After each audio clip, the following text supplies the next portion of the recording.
What is up, ladies and gentle nerds? It's your boy Graham, also known as HamHawks42 on the internet, and today we are back at it, overthinking MTG. We are going to be looking at a random magic card. We are going to talk about it for a bit too long, about 10 minutes or so. So, all right, let's dive on into it. All right, we're on gatherer.wizards.com. And yes, I know that in a recent episode I said gatherer.com because I was talking too damn fast and I wasn't paying attention. And I'm sorry about that if that tripped anybody up. It's actually gatherer.wizards.com. All right, so corrections out of the way. Let's go ahead and take a look at that random card. So, what do we got? Oh, dude, today we are looking at an absolute classic. We are looking at White Knight. And this particular one was printed in 4th edition. Um, it's beautiful. This is what a white weenie ought to be. This card is great. I absolutely love it from top to bottom. I think it's fantastic. So what is White Knight? And actually I have a particular fun place in my heart for this one because actually there was a deck I ran back in the day that was my very first take on a stacks deck that actually used this. So White Knight is a 2/2 for 2 white. So white white. And it is a knight creature, and actually it has been eroded, so it is now a human. And the original printing that we see here, it says, well, actually, this wasn't even the original. I believe this actually goes all the way back to alpha. But so the white knight here is it's a 2/2. It says knight. It is a human knight for modern gameplay purposes, and it is a 2/2 for 2, both of which is white. Protection from black, first strike. That's it. It's just mwah, perfect. So what this is, it is a beautiful depiction of some of the methodologies and some of the ideas that they have for what the different colors were supposed to be. So when you look at white, one of the things that we know a lot about it is that it has some of the best small creatures. That is just one of white's go-to things. It and red kind of have that in common to some degree. Reds just feel very different, but white, if you want to build an army that is of a lot of creatures that all support each other in one way or another, buff each other up, and the strength you get is out of your numbers. White is just it's the best. It is the best way to do that. And I think White Knight is a brilliant example of that because it is a 2/2 for 2 with first strike. That alone makes it significantly better than other cards like Grizzly Bears, which you see in green, which is one green, one generic for a 2/2 bear for 2, which is, I mean, at this point, like, that's when we see a 2/2 for 2, we just call it a bear. So White Knight's a bear. Yes, it's human knight. Don't worry about it. It's a bear. So yeah, so this is cool. It's just, and the thing about it is, it is right on curve. It's a 2/2 for 2, but it has upside and has double the upside actually. So it has first strikes. That alone, it beats every other 2 toughness creature out there in combat, unless that creature also has first strike or double strike. But regardless, it's rock solid in combat. As far as 2 drops go, you're probably going to be ahead of your opponent's curve, especially back in the day if you were playing this when it was, first printed or back when it was still a relatively new card. Um, so it's ahead of the curve there, which is great. The other thing about this card that I personally really, really dig is the fact that it has protection from black. Um, because that is a very situational effect. Protection is one of those interesting pieces where there's certain colors where if you have protection from it, you're in really good shape. And black is one of them. And the reason for that is black has a lot of targeted removal. And so if you can just say you can't target this creature with any of those removal spells you have in your hand, that's pretty darn great. And actually, up until recently, Black's board wipes, with the exception of Decree of Annihilation, they all kind of sucked. Um, I'm sure there are counterexamples to that, but the ones that I'm thinking of are kind of lame, and they've recently kind of upped the game a little bit, which is good. I'm glad to see that. But back in the day, Black didn't really have a whole lot of board wipes. It was more targeted removal, or cards that there's an effect that Black used to have that they don't do much anymore, which I have a soft spot for, uh, which appeared on Pestilence first and foremost. And if you're not familiar with Pestilence, it is an enchantment. I believe it costs 4 to put onto the battlefield. I believe it's 2 generic, two black. If I'm remembering correctly, I may not be, but it's an enchantment that whenever it's on the battlefield, just you have a trigger, you have an activated ability. You can pay 1 black and deal 1 damage to all creatures and all players. And it's so much fun. So you have to pay black mana into it, and you just ping everything on the board. which is great. It's just a fun thing. And then the downside of it is if there are no creatures on the board at the end of your turn, you have to sacrifice it. So if you use it to completely eradicate the board, you have to sack it. All right, so that's fine. It makes sense that there's something to balance it. Otherwise, that could be very powerful in and of itself. And I actually comboed that. There's a deck that I saw back in the day that I put together that made me really happy. And I realized that it was actually a really important lesson for me. So here's the way the deck worked. I used Pestilence and I combined it with a card called Death Pits of Wrath, which was an enchantment for 5 that said whenever a creature is dealt damage, destroy that creature, it can't be regenerated. So basically, all damage has Death Touch, all of it.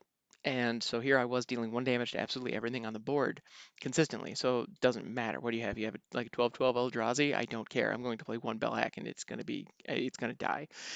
Um, and so I had a couple of games with my friends where we would have like 3, 4 person like multiplayer pod back in the day, and I got that deck down, and I got it working a couple of times. Um, but I know you're thinking, wait a minute, you have to sacrifice the enchantment at the end of the turn once you wipe everything. And so as soon as you're wiping stuff, doesn't that completely hose you out? No. And you know why? Because of cards like White Knight. I had White Knight in that deck. It was a white-black deck that ran Death Pits of Wrath and Pestilence, plus small creatures that had protection from black specifically, because Pestilence was dealing damage. When you have protection from something, all damage from a source of that color is prevented. And so what ends up happening there is White Knight never gets pinged, and therefore the Death Bits of Wrath never triggers. It never dies, at least to Pestilence. Obviously, my opponents can still kill it with non-black sources, but the fact that it survived to my board wipe all of a sudden made my board wipes completely asymmetrical, and they only cost 1 as soon as I got the combo down. And so and I could do them at instant speed. So whenever anyone played anything, I could just pay 1 and everything died. It was so much fun. Except actually, that's the other thing I learned. I played it a couple of times. Like I got it into a couple of games, and I found that when I actually like one-on-one, it felt really good when I was actually able to get it going and lock the opponent out. And the reason that that particular method was really effective was it was me and my friends playing kitchen table jank when we were in high school.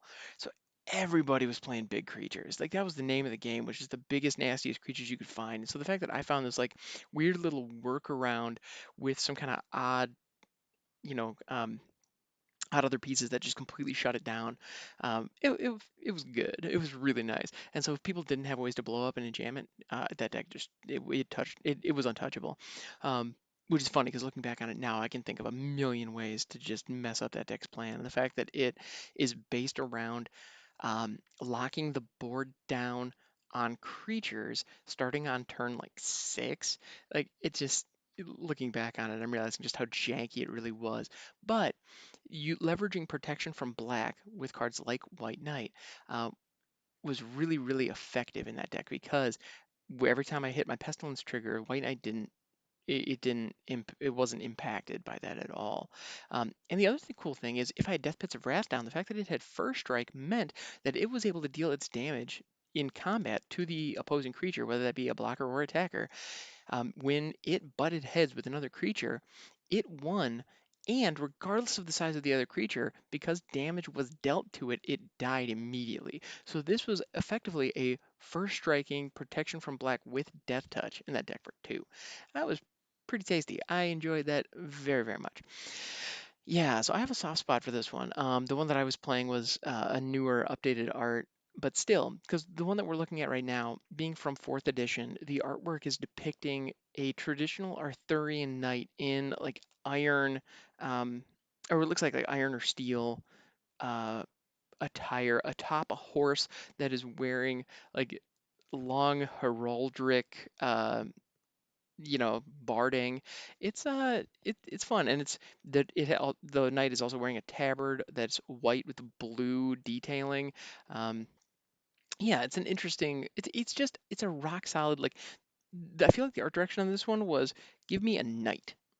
Like give me a knight you might see in Camelot, and they're just like, all right, cool, how's this? And it's like, great, run it.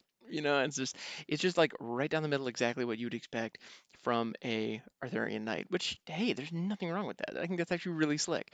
So Cool. Like there, it's nice. Okay, so there is a huge block of flavor text on this because even back in the day, protection from black, first strike all fit on one line.